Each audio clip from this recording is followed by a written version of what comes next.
ओम शांति। मधुबन मुरली 2023 अक्टूबर 14। आज का बाबा का महावाक्य है, मीठे बच्चे आज्ञाकारी बनो। बाप के पहला आज्ञा है, अपनी को आत्मा समझ बाप को याद करो। बाबा का आज का प्रश्न है, आत्मा रूपी बर्तन अशुद्ध क्यों हुआ है? उसको शुद्ध बनाने का साधन क्या है?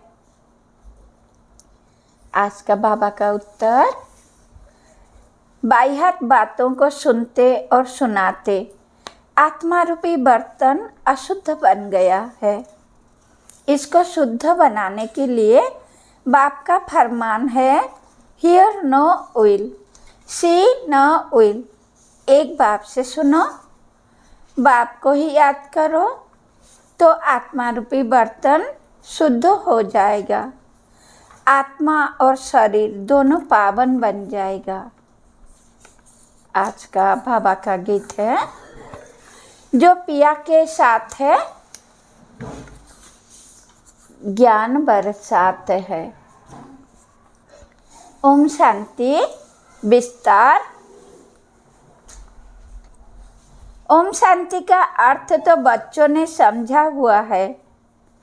बच्चों को घड़ी घड़ी पॉइंट्स दी जाती है। जैसे घड़ी घड़ी कहा जाता है, बाप और बच्चे को याद करो। यहाँ कोई मनुष्य की याद नहीं है। मनुष्य की व किसी देवता की याद दिलाएंगे। पारलौकिक बाप की याद कोई दिला न सके, क्योंकि बाप को कोई जानते नहीं। यहाँ तुमको घड़ी घड़ी कहा जाता है, अपने को आत्मा समझ बाप को याद करो। जैसे बाप को बच्चे होते हैं तो सब समझ सकते हैं, ये बाप से वर्षा लेने आया है। फिर उनको बाप और वर्षा याद रहता है। यहाँ भी ऐसे हैं, जरूर बच्चे बाप को जानते नहीं हैं, इसीलिए बाप को आना पड़ता है। जो बाप के साथ हैं उन्हों के लिए ये ज्ञान बरसात है। वेद शास्त्रों में जो ज्ञान है वो सब है भक्ति मार्ग की सामग्री। जब तप, दान, पुण्य, संध्या, गायत्री आदि जो कुछ करते हैं वो सब है भक्ति मार्ग की सामग्री।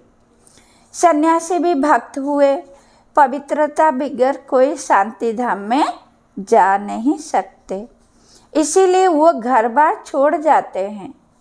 परंतु सारी दुनिया तो ऐसे नहीं करेगी। उन्हों के इस हट जोक की भी ड्रामा में नोंद है। तुम बच्चों को राजयोग सिखलाने कल्प कल्प एक ही बार आता हूँ। मेरा कोई और अवतार होता नहीं है। रीइंकारनेशन ऑफ गॉड वो हुआ ऊंचते ऊंच। फिर रीइंकारनेशन ऑफ जगदम्बा और जगत पिता भी जरूर होने चाहिए। वास्तव में रीइंकारनेशन अक्षर श्री बाप से ही लगता है। सदगति दाता एक ही बाप है। यूँ तो हर एक चीज़ फिर से रीइंकारनेशन होती है। जैसे अभी भ्रष्टाचार है तो कहेंगे भ्रष्टाचार रीइंकारनेट हुआ है, फिर से भ्रष्टाचार हुआ है, फिर से शिष्टाचार आएगा। रीइंकारनेट तो हर चीज़ का होता है। अभी पुरानी दुनिया है, फिर नई दुनिया आएगी। नई दुनिया के बाद कहेंगे फिर से पुरानी दुनिया आनी है। ये सब बातें बाप बैठ समझाते हैं। जब यहाँ बैठते हो तो हमेशा ऐसे समझो, मैं आत्मा हूँ, मुझे बाप का फरमान मिला हुआ है, मुझे याद करो। बच्चों के सिवाय तो और कोई को बाप का फरमान मिल ना सके। फिर बच्चों में कोई तो आज्ञाकारी होते हैं, कोई आज्ञा ना मानने वाले भी होते हैं। बाप कहते हैं, हे आत्माएं, तुम मेरे साथ बुद्धि का योग लगाओ। बाप आत्माओं से बात करते हैं और कोई विद्वान पंडित आदि ऐसे नहीं कहेंगे कि मैं आत्माओं से बात करता हूँ। वो तो आत्मा सो परमात्मा समझ लेते हैं। वो है रंग। तुम बच्चे जानते हो कि शिव बाबा इस शरीर द्वारा हमें समझा रहे हैं। शरीर बिगड़ तो एक्ट हो ना सके। पहले तो ये निश्चय चाहिए। निश्चय बिगड़ तो कुछ भी बुद्धि में नहीं बैठेगा। पहले निश्चय चाहिए कि हम आत्माओं का बाप वो निराकार परमपिता परमात्मा है और साकार में है प्रजापिता ब्रह्मा। हमें ब्रह्मा कुमार कुमारियाँ। शिव है तो शिव के तो सब आत्माएं बच्चे हैं, इसीलिए शिव कुमार कहेंगे, कुमारी नहीं। ये सब बातें धारण करनी है। धारणा तब होगी जब निरंतर याद करते रहेंगे। याद करने से ही बुद्धि रूपी बर्तन शुद्ध होगा। बाह्य बातें सुनते सुनते बर्तन अशुद्ध बन गया, उसको शुद्ध बनाना है। बाप का फरमान है, मुझे याद करो तो तुम्हारी बुद्धि पवित्र होगी। तुम्हारी आत्मा में खाद पड़ गई है, अब पवित्र बनना है। सन्यासी कहते हैं आत्मा निर्लेप है। बाप कहते हैं आत्मा में ही खाद पड़ी है। श्री कृष्ण की आत्मा और शरीर दोनों पवित्र है। दोनों पवित्र सिर्फ सतयुग में ही होते हैं, यहाँ तो हो नहीं सकते। तुम आत्माएं नंबरवार पवित्र होती जा रही हो, अभी पवित्र बनी नहीं है। कोई भी पवित्र नहीं है, सब पुरुषार्थ कर रहे हैं। अंत में नंबरवार सबकी रिजल्ट निकालेंगी। बाप आकर सभी आत्माओं को फरमान करते हैं कि मुझे याद करो, अपने को अशरीरी समझो, देही अभिमानी बनो। मूल ये बात बाप बिगड़ कोई समझा नहीं सकते। पहले ये पूरा निश्चय होगा तो विजय पाएंगे, निश्चय नहीं होगा तो विजय नहीं पाएंगे। निश्चय बुद्धि विजयंती, संशय बुद्धि विनश्यंती। गीता में कोई अक्षर बहुत अच्छे हैं। इसको कहा जाता है आटे में नमक। बाप कहते हैं मैं तुमको सभी वेदों शास्त्रों का सार समझाता हूँ कि इनमें क्या क्या है। ये सब है भक्ति मार्ग के रास्ते। इनकी भी ड्रामा में नोंद है। ये प्रश्न नहीं उठ सकता कि ये भक्ति मार्ग क्यों बनाया हुआ है। ये तो अनादि बना बनाया ड्रामा है। तुमने भी इस ड्रामा में बाप से स्वर्ग के मालिक बनने का वर्षा अनेक बार लिया है और लेते रहेंगे। अभी अंत नहीं हो सकता। ये चक्र अनादि फिरता ही रहता है। तुम बच्चे अभी दुख धाम में हो, फिर शांति धाम में जाएंगे, शांति धाम से सुख धाम में जाएंगे, फिर दुख धाम में आएंगे। ये अनादि चक्र चलता ही रहता है। सुख धाम से दुख धाम आने में तुम बच्चों को 5000 वर्ष लगते हैं, जिसमें तुम 84 जन्म लेते हो। सिर्फ तुम बच्चे ही 84 जन्म लेते हो, सब नहीं ले सकते। ये बेहद का बाप तुमको डायरेक्ट समझा रहे हैं। और बच्चे फिर मुरली सुनेंगे, वह पढ़ेंगे या टेप सुनेंगे। टेप भी सब नहीं सुन सकते। तो पहले तुम बच्चों को उठते बैठते इस याद में रहना है। मनुष्य तो माला फिरते राम राम जपते हैं, रुद्राक्ष की माला कहते हैं ना। अब रुद्र तो है भगवान, फिर इस माला में मेरू दाना इकट्ठा है, वो तो विष्णु के जुगल स्वरूप है। वो कौन है? ये माता पिता जो फिर विष्णु के दो रूप लक्ष्मी नारायण बनते हैं, इसीलिए इनको मेरू कहा जाता है। फूल है शिव बाबा, फिर मेरू ये मम्मा बाबा जिनको माता पिता कहते हैं। विष्णु को माता पिता नहीं कह सकेंगे, लक्ष्मी नारायण को माता पिता तो उनके बच्चे ही कहेंगे। आजकल तो सबके आगे जाकर कहते हैं त्वमेव माताश्च पिता, त्वमेव बंधुश्च सखा, त्वमेव सर्व मम देव देव। बस कोई एक ने महिमा की तो उनके पीछे कालो करने लग पड़ते। ये है ही अनराइटियस दुनिया। कलियुग को कहा जाता है अनराइटियस, सतयुग को कहा जाता है राइटियस। वहाँ आत्मा और शरीर दोनों पवित्र होते हैं। सतयुग में श्री कृष्ण गोरा है, फिर अंतिम जन्म में उनकी आत्मा सांबरी बन ही है। ये ब्रह्मा सरस्वती इस समय सांबरे है ना, आत्मा काली बन गई है तो उनका जेवर भी काला बन गया है। सोने में ही खाद पड़ती है, उससे जेवर भी जो बनता है वो खाद वाला। सतयुग में जब देवी देवताओं की गवर्नमेंट है तो ये झूठ खाद होती नहीं, वहाँ तो सोने की महल बनते हैं। भारत सोने की चिड़िया था, अभी तो मुलम्मा है। ऐसे भारत को फिर से स्वर्ग बाप ही बना सकते हैं। बाप समझाते हैं श्रीमद् भगवान उवाच है ना, श्री कृष्ण तो दैवी गुणों वाला है, दो भुजा दो टांग वाला है। चित्र में तो कहा नारायण को, कहा लक्ष्मी को चार भुजाएं दी है, समझते कुछ भी नहीं। ओम अक्षर भी कहते हैं, ओम का अर्थ बताते हैं। ओम माना मैं गॉड, जिधर देखता हूँ गॉड ही गॉड है, परंतु ये तो रंग है। ओम माना अहम आत्मा। बाप भी कहते हैं अहम आत्मा, परंतु मैं सुप्रीम हूँ, इसलिए मुझे परमात्मा कहा जाता है। मैं परम धाम में रहता हूँ। ऊंचे से ऊंचे भगवान फिर सूक्ष्म बतन में ब्रह्मा विष्णु शंकर की आत्मा है। फिर नीचे आओ तो ये मनुष्य लोक है, वो दैवी लोक, वो आत्माओं का लोक जिसको मूल वतन कहा जाता है।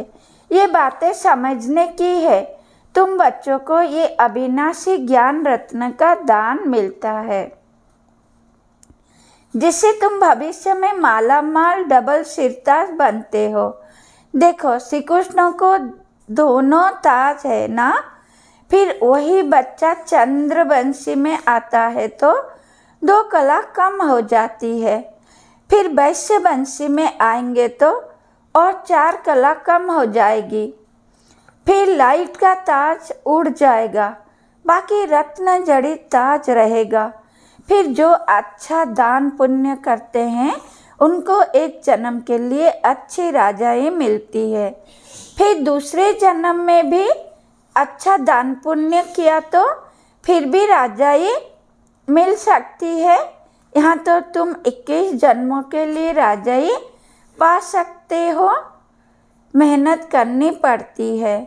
तो बाप अपना परिचय देते हैं, कहते हैं आई एम सुप्रीम सोल, इसीलिए उनको परमपिता परम आत्मा अर्थात परमात्मा कहा जाता है। तुम बच्चे उस सुप्रीम को याद करते हो। तुम वह शालिग्राम, वो है शिव। शिव का बड़ा लिंग और शालिग्राम मिट्टी के बनाते हैं। ये कौन सी आत्माओं का यादगार बनाते हैं, ये भी कोई नहीं जानते।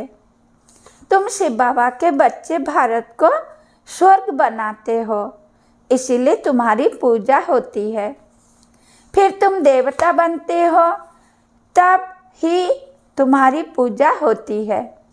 शिव बाबा के साथ तुम इतने सर्विस करते हो, इसलिए शालिग्राम की भी पूजा होती है। जो उत्तम से उत्तम कर्तव्य करते हैं उनकी पूजा होती है, और कलयुग में जो अच्छा काम करते हैं उनको यादगार बनाते हैं। कल्प कल्प बाप तुम बच्चों को सारे सृष्टि चक्र का राज समझाते हैं, अर्थात तुमको स्वदर्शन चक्रधारी बनाते हैं। स्वदर्शन चक्र विष्णु को नहीं कह सकते, वो तो देवता बन गया, ये ज्ञान सारा तुमको है। फिर लक्ष्मी नारायण बनेंगे तो ये ज्ञान नहीं रहेगा, वहाँ तो सब सद्गति में है। तुम बच्चे ये ज्ञान अभी ही सुनते हो, फिर राजाई पा लेते हो, स्वर्ग की स्थापना हो गई, फिर ज्ञान की दरकार नहीं रहती। बाप ही आकर अपना और रचना का पूरा परिचय देते हैं। सन्यासियों ने माताओं की निंदा की है, परंतु बाप आकर माताओं को उठाते हैं। बाप ये भी समझाते हैं कि ये सन्यासी ना हो तो भारत कामचिता पर बैठ एकदम खाक हो जाता।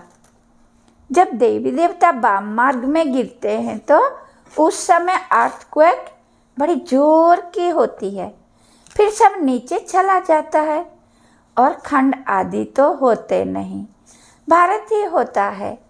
इस्लामी आदि तो पीछे आते हैं, तो फिर वो सतयुग की चीज़ें यहाँ रहती नहीं। तुम तो सोमनाथ का मंदिर देखते हो, वो कोई वैकुंठ का नहीं है, ये तो भक्ति मार्ग में बना है, जिसको मोहम्मद गजनबी आदि ने लूटा। बाकी देवताओं के महल आदि सब अर्थक्वेक में गायब हो जाते हैं। ऐसे नहीं कि महल के महल नीचे गए हैं, वही फिर ऊपर आ जाएंगे, नहीं, वो तो अंदर ही टूट फूट सड़ जाते हैं, फिर उसी समय खोदते हैं तो कुछ ना कुछ मिलता है। अभी तो कुछ भी नहीं मिलता है, शास्त्र में कोई ये बातें नहीं है। सद्गति दाता है कि ये बाप सद्गति दाता है ही एक बाप। पहले पहले तो ये निश्चय चाहिए, निश्चय में ही माया विघ्न डालती है। कहते हैं भगवान कैसे आएगा? अरे शिव जयंती है तो जरूर आए होंगे।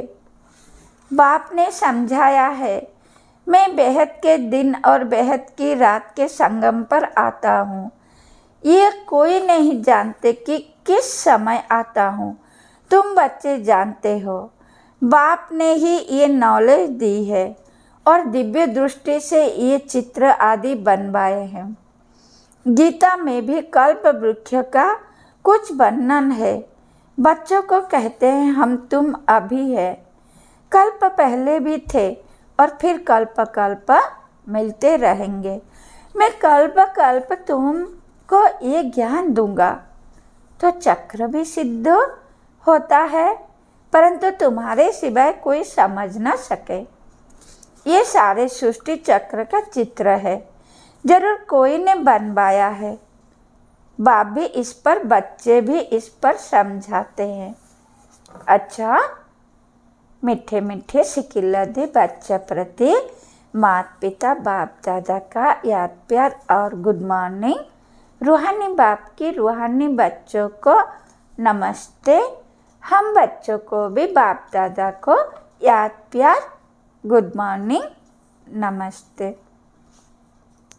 धारणा के लिए मुख्य सार, हर बात में विजय का आधार निश्चय है, इसीलिए निश्चय बुद्धि जरूर बनना है। सद्गति दाता बाप में कभी संशय नहीं उठाना है।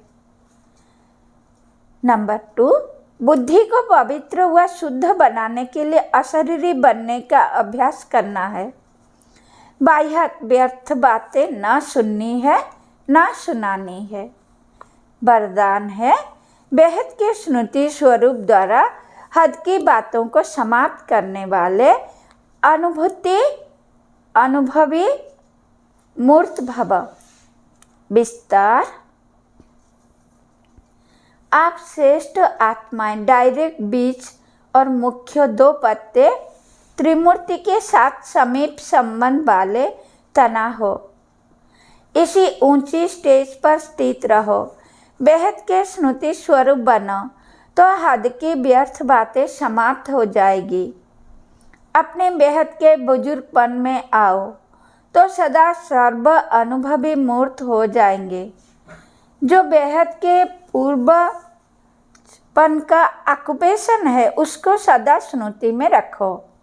आप पूर्वजों का काम है अमर ज्योति बन अंधकार में भटकती हुई आत्माओं को ठिकाने पर लगाओ। स्लोगन। किसी भी बात में मूंझने के बजाय मौज का अनुभव करना ही मस्त जोगी बनना है। ओम शांति। स्वीट शिव बाबा। शुक्रिया शुक्रिया शुक्रिया।